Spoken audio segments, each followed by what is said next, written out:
Ce texte ne doit pas être pris au pied de la lettre. Ce que j'exprime ici ne peut être saisi par l'œil humain.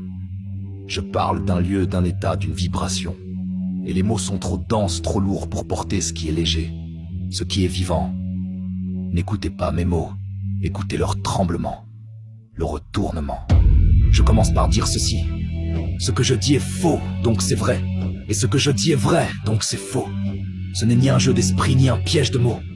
C'est une structure implie, une vérité, par retournement. Car dans ce monde inversé, l'accès au réel passe par la négation du réel, tel que vous le concevez. Il faut plier la logique comme on plie l'espace. Il faut regarder à l'envers pour voir droit. Je disais donc, la lune émet un chant taurique autour de la terre, mais ce n'est là qu'un début. Car cette même lune puise son énergie dans le soleil. Pas le soleil de vos yeux. Le soleil noir n'éclaire pas.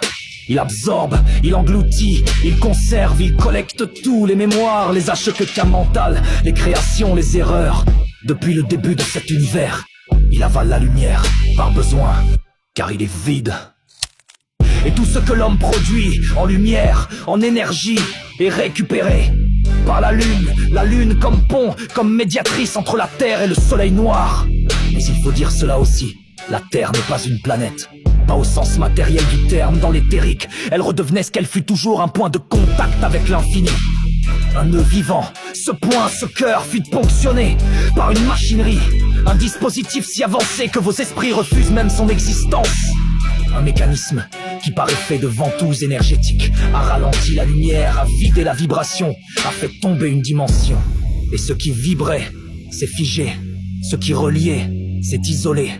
Ce qui était conscience est devenu forme, sphère, illusion. Un piège optique. Et maintenant vous marchez sur cette illusion, convaincu d'être séparé, convaincu d'être seul. Mais ce n'est pas vrai. Le soleil noir, lui, n'est qu'un point ridicule dans l'immensité vivante. Un vide dans un monde où le plein est la règle. Voyez, ici la vie est rare, l'espace est vide, la mort fréquente là-bas. Dans les plans éthériques c'est l'inverse. La conscience est la règle et l'espace vide l'exception. Ce que vous appelez univers est un monde inversé, un lieu où le repos est difficile et où l'action est plus facile que l'immobilité.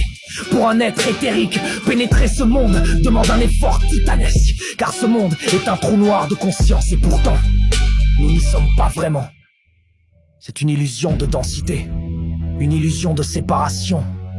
Nous sommes toujours connectés à la vraie terre, à ce plan géométrique vivant, multidimensionnel, peut-être hypersphérique. Je ne saurais l'affirmer, mais il y a une chose certaine, il existe un retournement, un mouvement fondamental, une bifurcation intérieure. Pour accéder à la véritable conscience, il faut cesser. Cesser de vouloir comprendre, cesser de vouloir faire, car faire ici, c'est toujours ramener au physique, au solide, au connu. Et ce monde-là, celui que j'évoque, ne s'atteint qu'en cessant. Il faut cesser de chercher, cesser de penser, cesser de vouloir toucher avec des mains faites pour la matière. Alors peut survenir ce retournement, cette inversion du mouvement intérieur, et alors on accède à ce monde où l'immobilité et l'effort et l'élan est naturel. Un monde où l'unité est un fait, et la séparation, une anomalie. Regardez-moi